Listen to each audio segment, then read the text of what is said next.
channel. If you're a fan of horror stories, you've come to the right place. On this channel, you'll find stories that are true, some are fictional, but as long as they send a chill down your spine and make the hair on the back of your neck stand up, if you like that sort of thing. A fair warning though, some stories contain graphic, violent or sexual content, so viewer discretion is advised. So without any further ado, let's get into it. My school just went on lockdown. The school shooter sure as hell isn't human. Written by Redditor, Deadbowl4572. Part 4. How the fuck did you kids survive this long? Principal Marlowe said. It wasn't a real question. It was more of an amazed comment. Damn, Christopher, is that you? Principal Marlowe asked. Yeah, is that a real 50 caliber? Sure is, son. I don't know, I just keep it in my office just 'cause I love this shit. Marlowe turns to Blame and looks at the gun in his hand. Brian? Blame was just a nickname for Blame's real name, Brian. Is that a 9mm in your hand? Fuck yeah, dog. And my name ain't Brian, player. It's Blame. Okay, Blame. If we get out of this mess, you're going to be expelled. How did you kill those things with your pea shooter? Yo dog, I dipped them in Clorox vinegar and shit, Blame exclaimed proudly. Okay. I decided that I had enough of this reunion. Principal Marlowe, how are we getting out of here? Do you know what these things are? Marlowe nodded. I do know what these things are. He inhaled. You know about the basement, eh? Well, right below the basement, a huge underground cave and lake system was discovered. It was discovered when a hole opened up directly on top of the cave entrance. The school council didn't want too much attention, so they hired a private construction team to seal up the hole. I let this slide.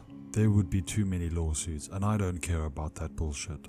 So this afternoon, some of the construction workers went down and brought their more heavy-duty equipment for the first time. And I guess the vibrations woke up those things from deep inside the lake in the cave. I don't know what actually happened, but I was on my lunch break when I heard some screaming in the basement, and those things came up to the school's surface. I put the school on lockdown while I hunkered down in the office with my guns.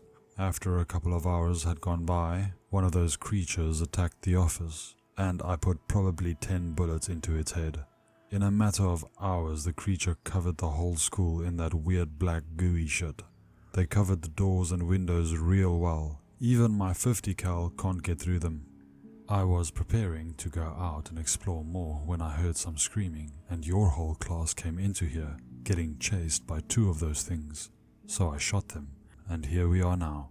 So these things aren't aliens? They come from a freaking cave from beneath the school's basement? Seems like it, Marlowe replied. Why were you trying to go out? I asked. To go to the breakers in the electrical room and light this place up, but now I can't since I need to watch you all. We could go, I volunteered. In fact, we just came back from the feeding area of these things and rescued 7 kids or something. If a group of you are up to it, sure, Marlowe said. But I ain't letting you go unarmed. One of you, Blame, already has a pistol with shit bullets, so I'll give you some of the old guns I have in my emergency kit. Marlowe walked into his office and came back out with 2 pistols and a small 12-gauge pump-action shotgun. He threw the gun over to me and I dropped my spear and caught it. Chris, do you know how to use this? The principal asked. Yeah, I've played Airsoft and Call of Duty. Alright, good enough.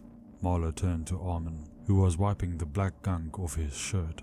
Hey, Arden, you know how to use this pistol? Armin replied, Yeah, I do. Ironically, my dad's a police officer. He taught me how to use a gun when I was 12. Catch, Principal Marlowe said, throwing the pistol to Armin.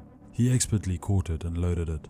Marlowe gave the 3rd gun, a small bolt-action hunting rifle, to one of Blame's gangster friends, RJ. Yo dog, this ain't represent my colors. I can't use this shit, man, he said. And I ain't going to have you fucking up my chances of survival, Marlowe screamed at the gangster. He immediately shut up and took the gun. When the rest of the class holed up in the office safe, Marlowe explained the plan. Alright, do you know where the electrical room is? In the hall going through the cafeteria on the side. When you get there, turn the breakers back on and that should deactivate the lockdown system, turning the lights off. Okay? And I know I'm a principal and I shouldn't be swearing in front of y'all kids, but I don't give a fuck, so don't fuck this up. A minute later, and armed to the teeth with firearms and knives, Blame, Armand, Blame's friend RJ and I were walking to the cafeteria on the other side of the school. Holy shit, this is the first time holding a real gun, I exclaimed, holding my shotgun. Dog, and it ain't gonna be your last, Blame said. Got some extra shoots for mine, player? What the fuck is this shit? RJ asked, holding his wooden stock bolt-action rifle. This thing is for fucking boomers, dog. Ain't even that good, man. Can we talk in normal, full, and English sentences now? Armin asked. Nah, dog, this in our blood, Blame replied. Somehow, in the 4 hours that had gone by with us trapped in the school, the drones had somehow covered most of the inside with that black goo, giving it a hive-like appearance. A growl came from one of the classrooms. I held up my hand, signaling to stop. I slowly slid open the door and peeked inside. There was a drone, dragging an unconscious kid by the leg. It looked at me, then screeched its lungs out. I then did what people tell first-time shooters to do when firing a gun. Point, aim, and fire. I fucking missed. The monster looked at me and prepared to pounce, but Blame grabbed my shotgun and landed one hell of a shot.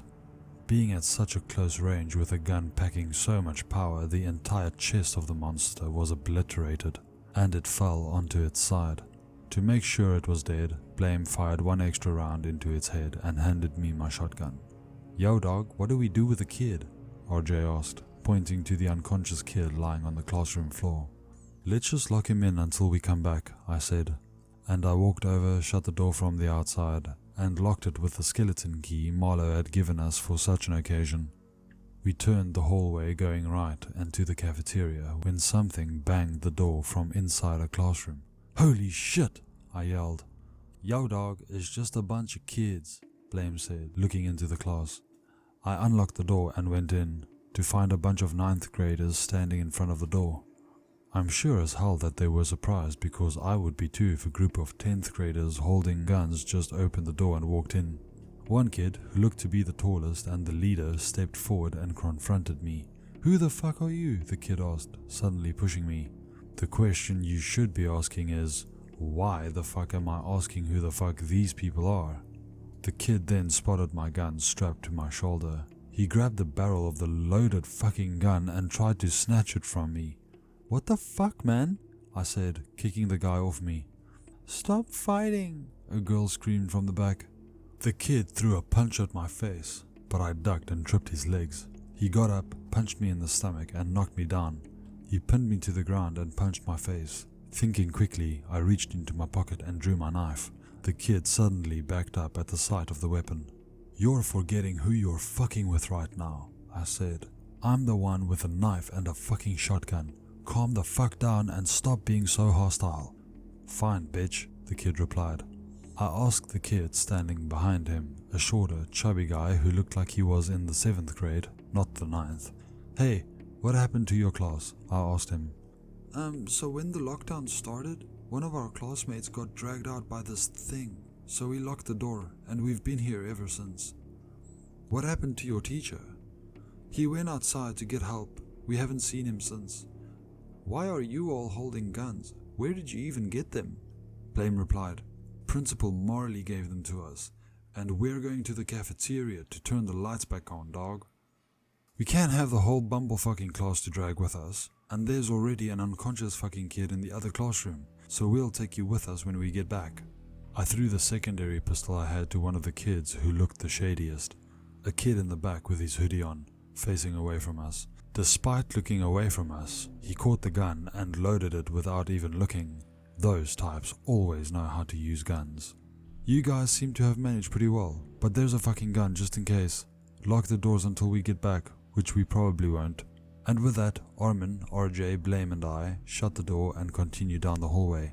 At the end of it, 2 swinging doors led to the enormous cafeteria, which was just as eerie and empty. Also, like the rest of the school, the whole place, including the ceiling, was covered in that weird black gunk. From the blackness, I heard another growl, which meant another monster was nearby. We didn't have to go and find it. The monster found us. A very, very large warrior drone, possibly 12 feet tall, came out of the hallway to the left. "Oh shit! That's one big motherfucker," I said. "Fire!" And with that, 14s holding different firearms began to pump the big monster motherfucker with bullets and pain. The giant warrior drone recoiled and shrieked, but didn't go down. "Oh shit, dog. I should have used my old shit bullets," Blame said, blowing the smoke off his new pistol. The warrior drone lifted its razor-sharp arm and swiped at a pile of stacked chairs, sending them crashing in our direction. One of the chairs hit me dead center and I was knocked over. I screamed in pain for a couple of seconds before picking up my shotgun and slam firing at the monster. Despite chunks of flesh getting ripped out, it ignored me and instead picked up Blame and dropped him, still holding his knife, straight into its mouth. The last thing I heard Blame yell before it fell down the maw of the warrior drone was, "Oh fuck no." Then the monster dropped Blame straight down its enormous gullet. I felt my heart drop seeing my best friend get eaten by this huge motherfucker. I picked up my shotgun and started running towards the monster.